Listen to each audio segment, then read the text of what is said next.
Deal दोस्ती और सीटों पर दरार।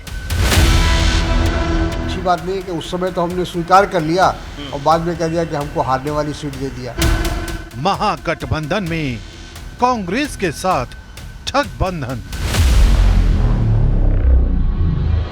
मैं बता दे रहा हूं कि हम ऐसा नहीं मानते कि हम बहुत कमजोर हैं। महागठबंधन में तकरार, कैसे जीतेंगे बिहार? बिहार में कांग्रेस ने यह साफ कर दिया है कि वो आरजेडी के साथ मिलकर विधानसभा चुनाव लड़ेगी, लेकिन बताया जा रहा है कि दोनों पार्टियों के बीच डेड सीट को लेकर अभी से ही तनातनी शुरू हो गई है। डेड सीट का मतलब वो सीटें जहां बीजेपी मजबूत है और कांग्रेस आरजेडी का जनाधार ना के बराबर है।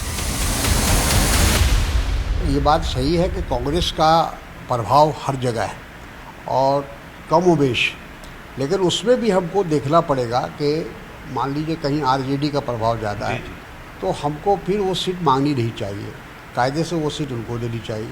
उसी तरह जहाँ वामपंथी मोर्चा का संगठन है और उनका प्रभाव ज़्यादा है तो उनको तरजीह दिया जाना चाहिए, मेरे कहने का मतलब है। कांग्रेस की तरफ से दावा किया गया है कि पिछले विधानसभा चुनाव में कांग्रेस को 70 में से 35 सीटें ऐसी मिली थीं, जहां 6 दशकों से न तो कांग्रेस जीती है और न ही आरजेडी।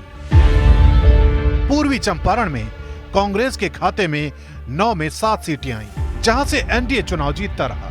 पटना में 4 में 3 ऐसी सीटें मिली जिसे कांग्रेस ने डेड सीट बताया। नालंदा में कांग्रेस को 3 ऐसी सीटें मिली जहां पार्टी की परफॉर्मेंस पहले से कमजोर थी। नालंदा में 1995 के बाद न कभी कांग्रेस जीती न कभी आरजेडी। राजगीर सीट पर तो कांग्रेस 1962 से कभी चुनाव नहीं जीती, जबकि हरनौत में 1977 के बाद से ही कांग्रेस हारती रही है।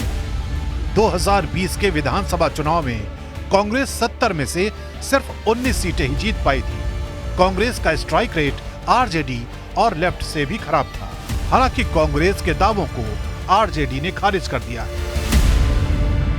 बक्सर सीट से जहां सांसद हूं, भारतीय जनता पार्टी से पहले जनसंघ के जमाने से भारतीय जनता पार्टी के कब्जे में थी। इसको हम लोगों ने हरा दिया भाजपा को। कोई भी सीट अपराजय नहीं है, जीती जा सकती है। कांग्रेस जीतती भी रही है। 243 सीट तो कोई भी दल जीतता ही नहीं है। कांग्रेस ने साफ किया है कि वो आरजेडी के साथ चुनाव लड़ेगी, वो एक टीम की तरह काम करेगी, लेकिन कमजोर सीटों पर बंटवारा बराबरी से होगा। ये कम समय में ज़्यादा काम करने के लिए हमें अवसर मिला है।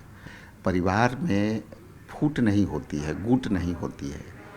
परिवार में जो बड़ा परिवार होता है तो बड़ा परिवार के गिरभांसेस भी ज़्यादा होता है।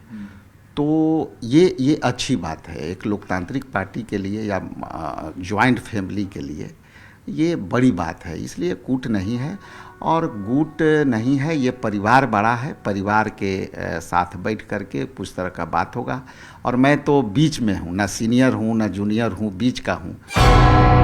हालांकि बिहार में निर्दलीय सांसद पप्पू यादव ने दावा किया है कि अगर कांग्रेस बिहार में अकेले चुनाव लड़ती है तो उसका परफॉर्मेंस पहले से कहीं बेहतर होगा। निश्चित रूप से कांग्रेस अकेले लड़े तो 19 है तो 38 होगा, 40 होगा, तय करना उनको है, मुझको नहीं। और साथ में अगर लड़ेगी तो नहीं, साथ लड़ेगी तो यदि 70 सीट पर लड़ेंगी और गठबंधन मजबूती के साथ लड़ेंगे और गठबंधन के साथ मिल के लड़े बिना किसी नेतृत्व के, तो मुझे लगता है कि एनडीए खत्म होगी। लेकिन बताया जा रहा है कि कांग्रेस इस बार सीट बंटवारे को लेकर बेहद गंभीर है और यही वजह है कि डेड सीटों को लेकर मंथन दिल्ली की बैठक तक हुआ है। बिहार में कांग्रेस गठबंधन में रहकर ही अपने आधार को मजबूत करना चाहती है, लेकिन पार्टी कमजोर सीटों से तौबा करना चाहती है। कांग्रेस को पता है कि कम सीटों पर भले लड़े, लेकिन अगर स्ट्राइक रेट अच्छा होगा तो महागठबंधन की टीम में कांग्रेस की पूछ अधिक होगी। तो देखना होगा कि आने वाले चुनाव में कांग्रेस किस तरह से सीटों के तालमेल पर आरजेडी से बात करती है और जो डेड सीट्स है उस पर पार्टी का रुख क्या होता है।